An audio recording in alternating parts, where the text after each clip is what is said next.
Yun guys, so for today's video ay magbebenta na naman tayo ng mga disposable na mga bote dito sa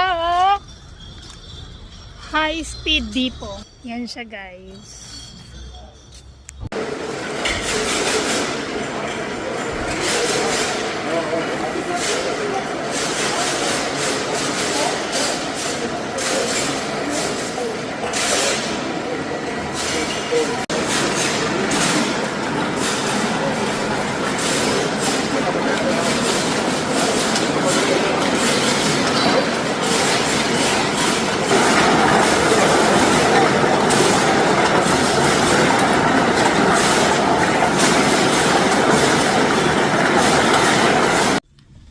So, yun guys, tapos na tayong magbenta at ang nabentahan natin ay $120 guys. So, 'di ba?